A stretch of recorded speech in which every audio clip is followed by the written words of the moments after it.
Top stories: operations closed at 2 Amplet shafts and Soweto commuters affected by Metro bus strike. Good afternoon. Anglo-American Platinum says Wildcat Strikes have closed down its operations at 2 of its shafts in the Rustenburg area, Tembelane and Komanani. About 6,000 mine workers downed tools last night in solidarity with 22 AMCU shop stewards who they say have been suspended by Amplats. Workers have submitted a memorandum to mine management stating that they don't want the NUM to return to the mine, among other demands. Samuel Chauke is the workers' representative.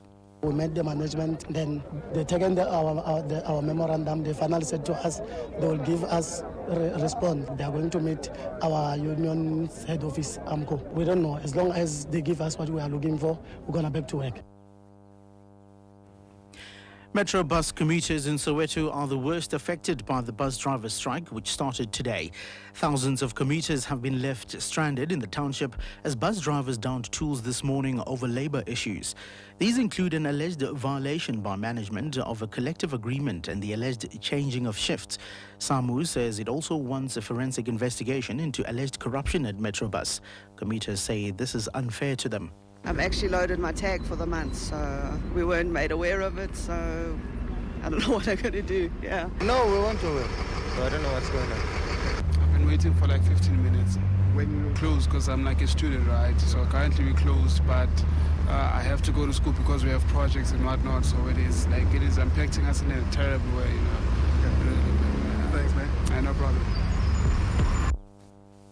The Belleville Magistrates Court has denied bail to the 7 men accused of dumping human waste at Cape Town International Airport last month. The group, which includes ANC Councillor Lois Nkola and former Councillor Andy Lelili, were refused bail on the basis that they disregarded an earlier court warning after a similar act at the Provincial Legislature building. Magistrate Yanni Gota says the accused have stated on a number of occasions in the media that they would do the same again. The charges include contravening the Civil Aviation Act. The 2 other accused, who were arrested for the first time, were granted bail of 500 rand each. The case has been postponed to the 5th of next month for further investigations. Western Cape traffic authorities have called on motorists travelling on the N1 to exercise caution and patience following a fatal head-on collision between 2 trucks outside Langsburg in the central Karoo. 3 people were burnt beyond recognition when the trucks caught fire. Western Cape Traffic Chief Kenny Africa says police and cleanup crew are still on the scene. Currently, the situation on the N1 at Laikisfontein, where the 2 trucks was in a head-on collision, both vehicles burnt out completely. And seeing that the roads are still closed, we're trying to redirect vehicles at the scene of the accident. And we ask motorists just to bear with us. We will try and open 1 lane as soon as possible. The case against 4 suspects in the murder of senior Gauteng police officer Tirane Maswanganyi has been postponed to Friday this week. The prosecution team is awaiting the Director of Public Prosecution's instruction. Tsapo Musai, Roger Museki, Nitseni Nafolavodwe and Naezo Vele were arrested last week and are facing a murder charge. Maswanganyi's body was found last month on the R101 road near Hammanskraal, north of Pretoria, with his feet and hands tied. And finally, further afield, there are fears of a possible civil war in Egypt after the country's military shot dead many protesting followers of the Muslim Brotherhood. The Brotherhood claims the army killed 35 of its members and wounded more than 500 as they protested outside the Republican Guard headquarters in Cairo.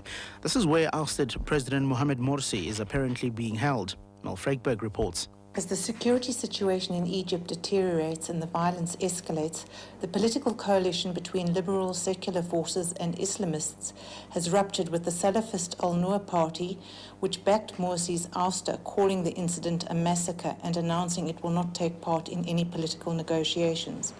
This follows the blocking of former UN nuclear watchdog head Mohammed El-Baradei as interim president in a transitional government after the Noor party objected to his appointment. In the aftermath of Monday morning's dramatic events, it is now unclear whether Social Democratic lawyer Ziad Bahar el-Din will be appointed interim Prime Minister, following a previous deal between the country's new political forces. Mel Freikberg, SABC, Ramallah.